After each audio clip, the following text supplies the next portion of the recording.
जितने लोग तैयारी शुरू करते हैं, मैंने देखा शुरुआत में इतना पढ़ना शुरू करते हैं, पहले दिन से 10 घंटा 15 घंटा आराम से। आपको पता नहीं, आपको लगता नहीं कि ये पेट है ना, हजम करना होता है, सिर्फ अंडरलाइन करना नहीं होता। मैंने 98% स्टूडेंटों को देखा है, वो किताब को अंडरलाइन करने को पढ़ाई मानते हैं। अपना स्व मूल्यांकन करना बहुत बड़ी बात होती है, सेल्फ इंट्रोस्पेक्शन। कभी कभी एहसास होता है हमें कि हम बहुत काम कर रहे हैं, कुछ होता नहीं उस वक्त। बात समझ में आ रही ना? इस क्षमता, यहां की जो डाइजेशन क्षमता है, ये दिखाई नहीं पड़ती ना, ये दिखाई पड़ता है।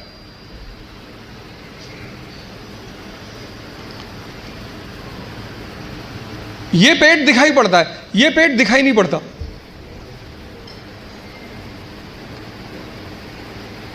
अब ये क्षमता विकसित स्ट्रांग कैसे होगी? बड़ा प्यारा फॉर्मूला, सेकंड फॉर्मूला। क्षमता बढ़ानी है मन की, हजम करने की, बहुत प्यारा, जो कि फिर 98% लोग नहीं करते।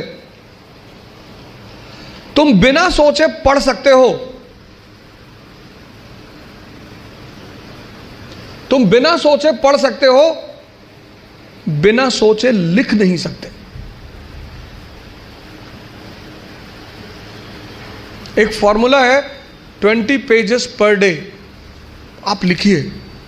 आप किसी भी कोचिंग जाते हैं, कहीं भी जाते हैं, कोई टॉपिक खत्म होता है, उस टॉपिक को आप कम से कम 5 बार लिखिए।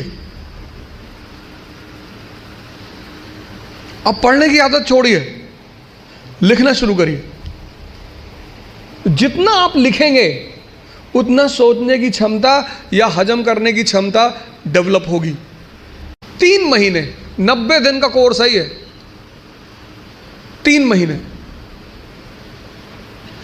3 महीने अगर 20 पेजेस लिख ले गए तो तुम बिलीव नहीं करोगे कि तुम्हारे सोचने की क्षमता कितनी डेवलप हो जाएगी, हजम करने की क्षमता कितनी डेवलप हो जाएगी।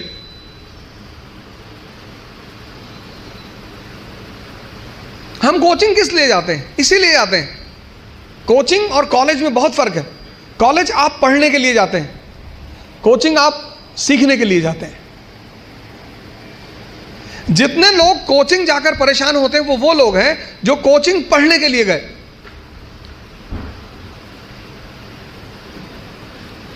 अगर कोचिंग भी पढ़ा रही है और कॉलेज भी पढ़ा रही है तो फिर दोनों में फर्क कहां है?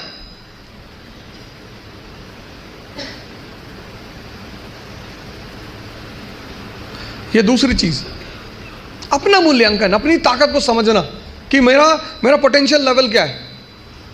क्लास खत्म हुई, आप घर गए, आप जो 2.5 घंटा पढ़ा है उसको रीराइट करने की कोशिश करो।